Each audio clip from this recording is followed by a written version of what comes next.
Samyukta, please start. We are live now. Okay. Firstly, hello everyone. Firstly, I would like to thank Miss Ashana Farheen for giving me the opportunity to present today's show. Thank you so much, Miss Ashana. And secondly, thank you for joining, who has joined in on time on a Sunday weekend. I do appreciate it.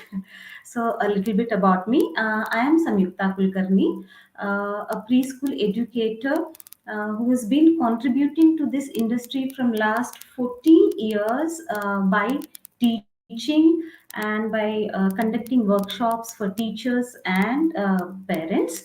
I've also contributed largely to the content of numeracy workbooks for preschool. I believe in creating a happy learning atmosphere for teachers and students both. To begin with, before I begin, I would like to ask some questions to tickle the numeracy skills in us. Uh, you can either answer me through chat box. You don't have to switch on your mic and answer the questions. You can simply answer through the chat box if you are there. So here goes the first question. I'm just going to ask you or call out few numbers. You just have to give me the total of these numbers. Okay. So the first set of numbers, here it goes. Listen carefully. There are three set of numbers. You just have to give me the total of these numbers. The first set of numbers is 2, 1, and 2. So what is the total of these numbers? Yeah, if you said 5, you're correct. And the second set of numbers I'm going to add, make it little difficult for you. So the second set of numbers is 10, 20, and 1. Yes, you're right. The total is 31. Now let's make it a little more difficult. The next set of numbers is 18, 50, and 2. Yes, it's 70. So now I think we are ready to start with the presentation. I'm going to share the presentation with you all.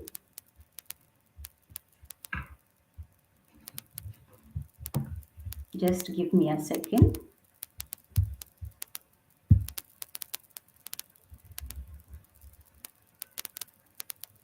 Yes, numeracy. What comes to your mind when you hear the word numeracy? Yes, probably the answers are numbers, addition, subtraction, or problems, difficult, and so on. Let me tell you, numeracy is not just about numbers.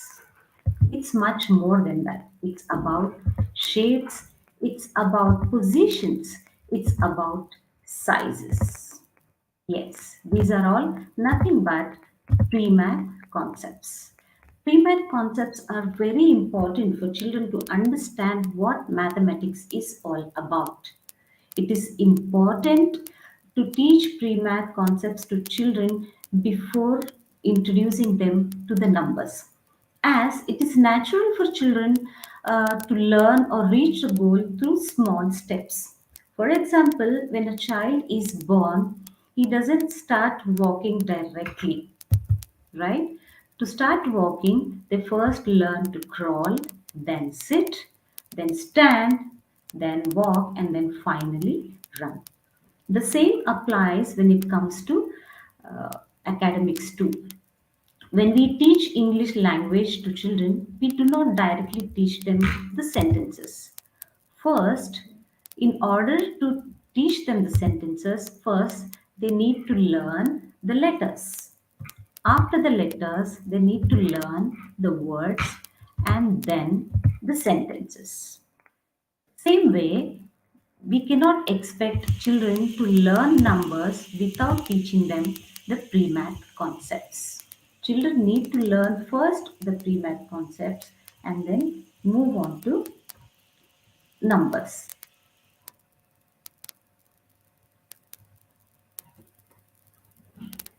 Can you hear me all? Okay, sorry for the pause. Pre-math concepts and activities are pre-number concept activities contribute to classification of differences in shapes, picking out between small and big, large and heavy, short and long, wide and narrow, thick and thin, tall or short, etc. So, children, when they come to school, they come with prior knowledge of all these concepts. They learn and develop these concepts not much with the help of adults.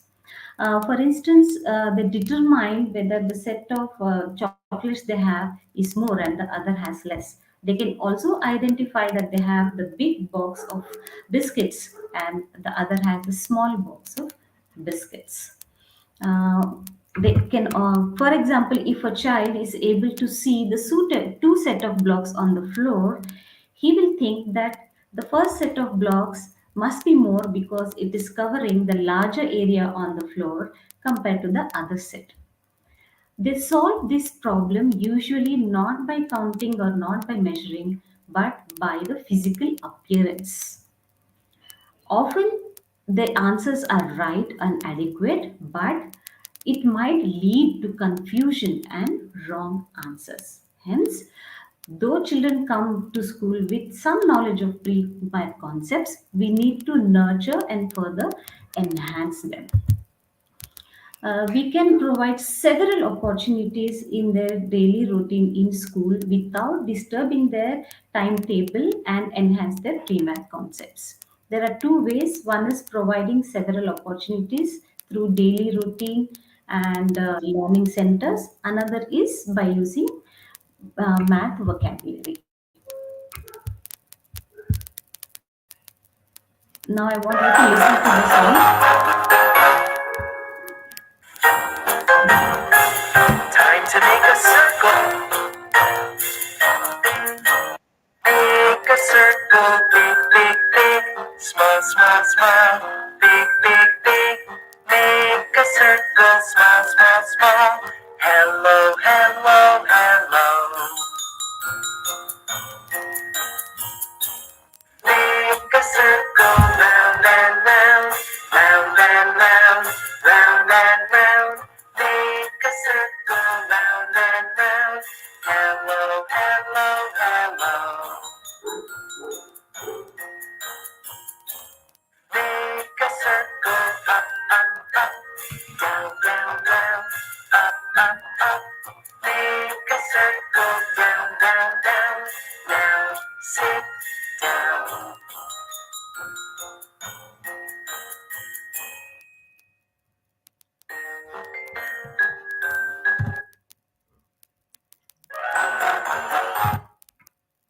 So, through this song, what are the concepts that were reinforced? Yes, big and small, the shape circle, and up and down. So, most of the preschools or kindergarten schools have a daily routine of circle time, right? So, during the circle time, we can incorporate such songs which are related to pre math concepts and enhance the skills that they have already learned. And the second daily routine in any school is obviously the snack time. So during the snack time, the many concepts like more, less, tall, short can be reinforced. Like if the cereals are served during the snack time, they can count and say, I have more cereals than you, I have less cereals than you. Or if they are served the finger fries, they can always compare the size and say which is taller and which is shorter. The next daily routine is physical play. Through physical play, many more pre-math activities can be reinforced, like fast and slow, first and last, far and near, and so on. And transition time, yes, any preschool has different transition times from the beginning till the end. So during the transition time, the concepts like who's standing at the first, who is at the last, who is next, who is in the middle, all these concepts can be once again reinforced through the daily routine. Next, how we can provide several opportunity is during through the learning centers. We have several learning centers in any preschool, like pretend play centers, block play centers, art centers, and library centers. In the pretend play centers, teachers can always have the notes, the play notes for them to explore. Uh, Weighing scale can be kept to understand heavy and light, and the yardsticks can be kept to measure. Block centers can be used to group all the same size blocks together, or all the same color blocks together, or they can compare two different size of boxes and again learn about big and small, or reinforce the concept of big and small once again. And they can also make patterns. Block center is the perfect example to learn about patterns. They can make different patterns, or teachers can sit together and make different patterns and learn and reinforce the concept of patterns once again.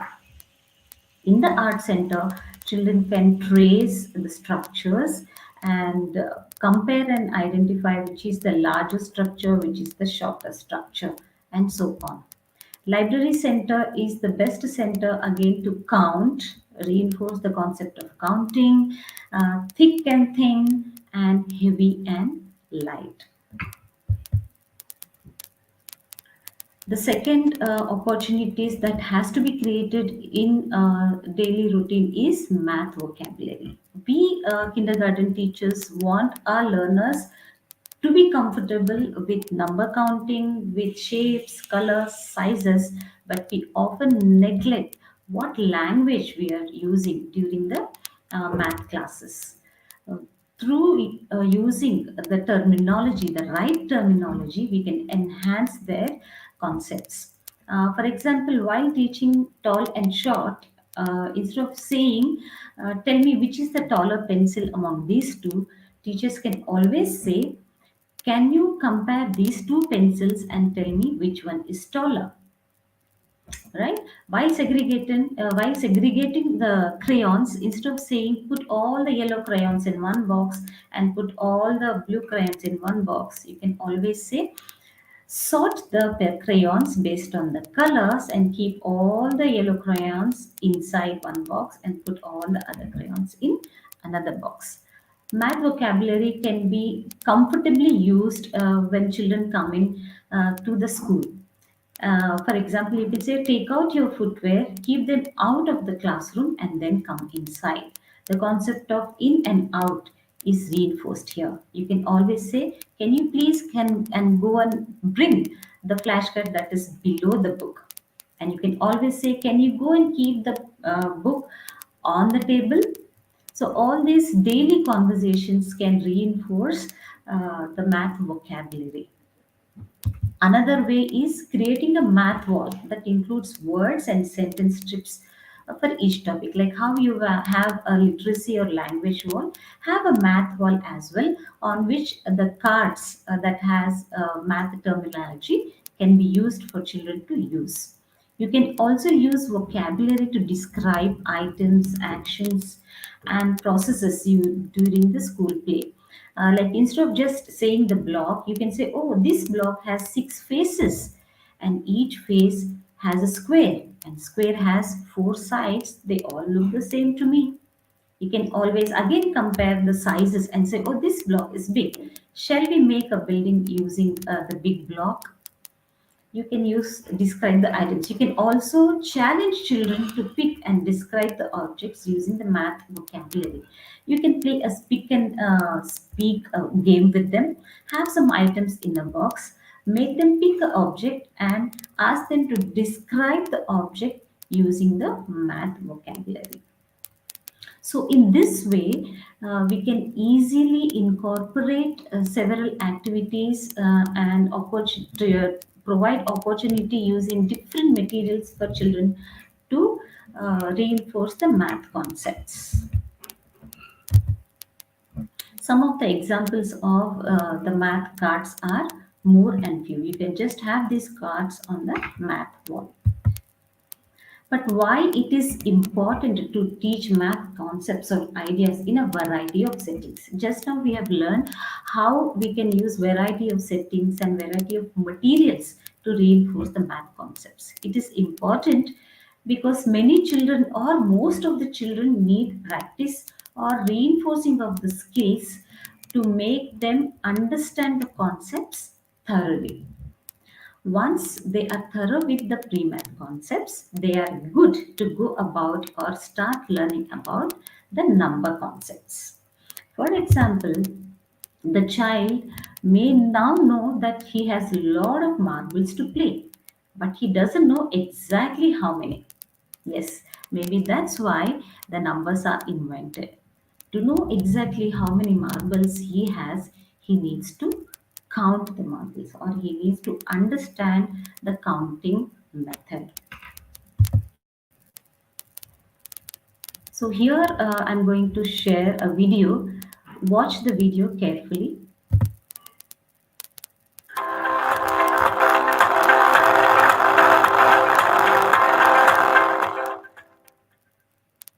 There are four counting errors that are pretty common with students with math difficulty. One are coordination errors, where students count too fast for the objects that are on the table. So for example, they might count 1, 2, 3, 4, 5, 6, 7, 8, 9, 10. Another error is an omission error, where students maybe skip an item. 1, 2, 3, 4, 5, 6, 7, 8. Another example is where students may double count an item. 1, 2, 3, 4, 5, 6, 7, 8, 9, 10. A lot of times that happens because students do not have their counting organized. So if we line this up, 1, 2, 3, 4, 5, 6, 7, 8, 9, many times omission errors and double count errors will not occur. Other errors occur when students just count in an idiosyncratic fashion. So they may count 1, 2, 4, 6, 7, 8, 9. So that shows you they do not understand their stable order. Let's watch another video which shows another way of counting. I'm going to count your toes. Ready? Goes like this. Watch my finger. 1. No, you have to start here. I have to start here? Yeah. Like this. 1, 2, 3, 4, 5. Yeah. Hold on. Can I start here? 1. No. Right here. You have to start on the big toe? Yeah. So it is common or it is natural for children to learn to make such counting errors. This happens because children learn counting through the number chant. They just know to count numbers 1 to 10 in random without knowing exactly how to count. Because they, through songs, they learn a song of 1 to 10 and they understand after few songs, they understand a pattern and they are able to extend. For example, a child of 2 to 5 years old can count numbers up to 19 comfortably, like 1, 2, 3, 4, 5, and 19. And the child gets stuck there and doesn't know what comes next. And if you help the child by saying next is 20, the child again starts counting from 21 to 29 comfortably. Then again the child gets stuck there. And if you help the child by saying next comes 30, the child is able to continue counting till 40, 39, then 49, and so on. So to avoid these type of confusions, teachers can follow 5 key principles by Roger Gilman so that children learn to count accurately. These 5 principles are stable order principle, one-to-one correspondence principle, cardinality principle, abstraction principle, and order irrelevance principle. Let us look into each principle closely and understand how these principles will help children to learn counting accurately. Stable order things. Stable order principle. Stable order principle is nothing but a understanding that numbers has a sequence or able to count numbers in a sequence. Through this principle, a child will understand that numbers has a particular sequence and it has to be followed in the same way. They understand that numbers are different from letters. They also understand that numbers cannot be repeated or cannot be skipped. Like 1, 2, 3, 4, 5, 6, 7, 8, 9, 10 has to be counted in order. They cannot skip one number like 1, 3, 5. It cannot happen. With practice, child understands that number has a particular sequence. Most parents and teachers feel that knowing this principle is enough for children to understand and count accurately, but whereas it is not true. The first video that we saw has shown that only knowing to chant numbers is not enough for a child to learn to count accurately. They need to understand the other principles and know other principles to be able to count accurately. So let's look into the other principles. One to one correspondence. One to one correspondence principle is understanding that one object is counted one and only once. It cannot be counted once again. In other words, no object is counted repeatedly, or cannot be skipped. In the video, you have seen that the lady was counting the same object again and again. To avoid this, you can follow the following methods. Like you can touch each object, place the objects in a line first instead of having them randomly. Place the objects that has to be counted in a line, and then you can touch each object while counting. For example, if you have 5 blocks, place the 5 blocks in a line, touch each block and count 1, 2, 3, 4, and then 5. One more way is you can push each object as you count. Push them 1, 2, 3, 4, and 5. Another good way is a child can pick the object and put it in a bowl or in a box. Pick an object and count 1, 2, 3, 4, 5. So this way each object is being counted only once and not twice, and also they will not miss any object while counting. Then comes cardinality principle. Cardinality principle is knowing that the last number that you count refers to the entire set and not just that object. Yeah, for example, a child might be very careful in counting. Like he knows that each object has to be touched or each object has to be moved to count accurately. But without knowing the cardinality principle, they fail to give you the total number. For example, 4 blocks are given, the child might be able to carefully count the blocks like 1, 2, 3, 4. However, if you quickly cover the blocks and ask how many, the child may not be able to answer. The child may have to count all over again to answer, because the child is unaware that the number 4 that he just said is actually refers to the set. So to avoid this, teachers and parents can always call out the last object with the cardinal number. That is, if the 4 blocks are given, count the 4 blocks and say 1, 2, 3, 4. We have 4 blocks. If you give 5 pencils, count the 5 pencils 1, 2, 3, 4, 5. 5 pencils. Similarly, if there are 10 bottles there, they can count 1, 2, 3, 4, 5, 6, 7, 8, 9, 10. We have 10 bottles here. Like one example that you can see on the screen here is 5 apples. So you can say 1, 2, 3, 4, 5. 5 apples. With regular practice, child will be able to understand that the last number counted refers to the entire set. Abstraction principle is knowing that anything and everything can be counted. It doesn't matter what you're counting. What matters is how you're counting. The pattern or the concept of counting remains the same. Understanding that they can count any set of objects together, they can count their ideas too. Like they don't have to count only objects. They can, oh, I have two ideas, I have three ideas, and they can count their imaginary objects too, right? Here we have three examples. In the first set, you can always count and say one, two, three, four, five circles, though there are different colors of circles in the one set. They does not belong to same color. In the second set, you have different sizes of circles, but still you can count them as one set.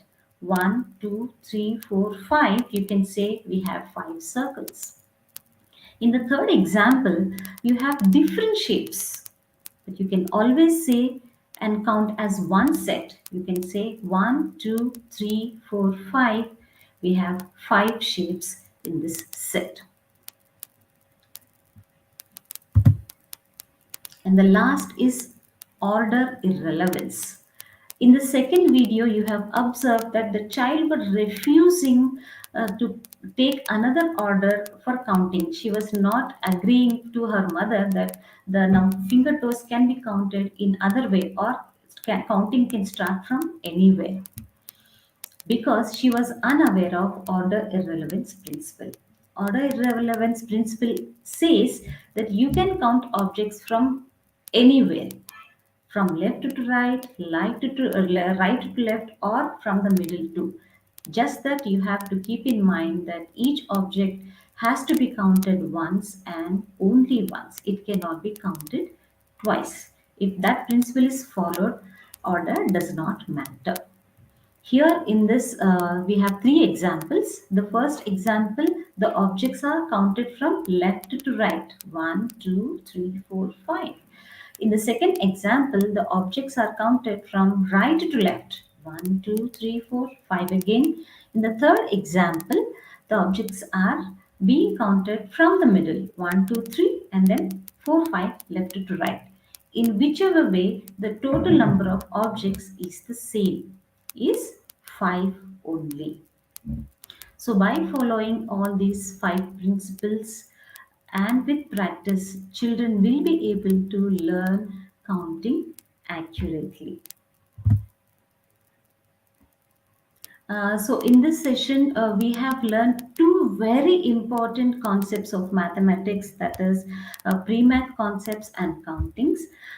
Kindergarten is a foundational years and formative years for children.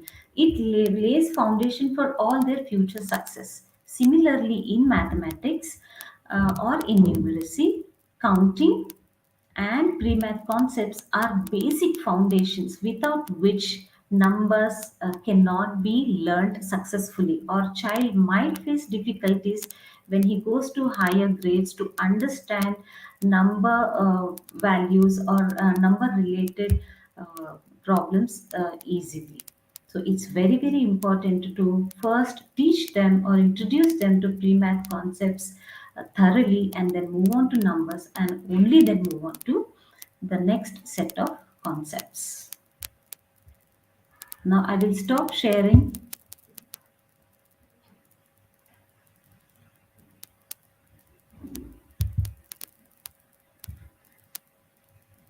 Thank you so much for being a part of it. Now the floor is open for question answer sessions if you have any.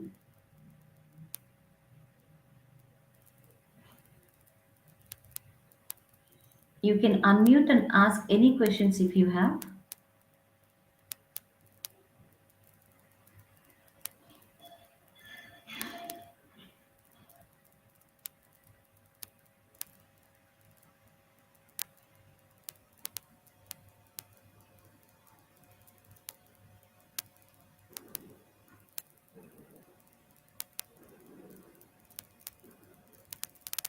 Miss Asnaha? Yeah, Samyukta, I'm just seeing there are no questions as such. Rather, people are Okay, good. appreciating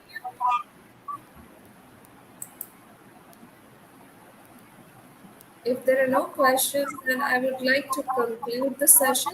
Please conclude the session, Ms. Samyukta. Actually, that is the end of the question. So, end of the session. I finished a little earlier than expected. I I could was see one expecting that. question from Mr. Arham Haider. How How would would you? you best teach one sentence to grade one? Okay, so to teach one sentence to grade one, it is best to teach using the first concrete objects. So CPA is a method that should be followed while teaching mathematics. CPA is nothing but concrete, picture, and abstract.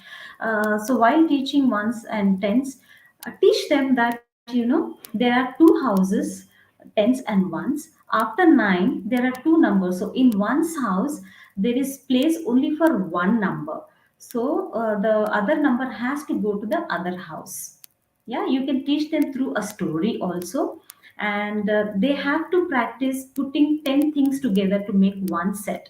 You can make use of ice cream sticks or pencils. It has to be practiced every day. Ask them to count 10 pencils and bundle them up and say this represents one tens.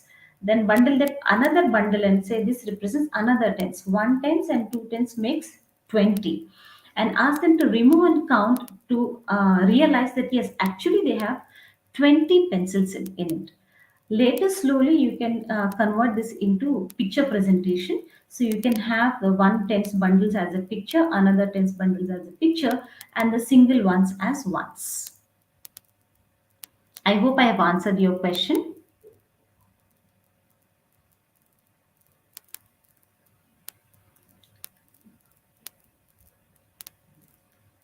Any other questions?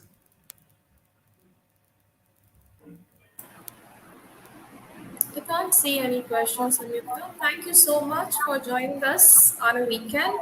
And thank you so much, all the audience, for joining us on a weekend. And everyone is thanking you. Thank you so much for Thank sharing you. your best practices. Thank you. Thank you so much. I hope it was of some use to all of you. Yes. Thank you for giving me the opportunity once again, Ms. Asana. Most welcome. We would like to have you back again. Thank you. Thank you so much. Sure, I'll be All glad. right. See you all next week. See you. Thank you, Yes. Miss Samyukta. You. Thank you so Thank much. you. Thank you. Thank you.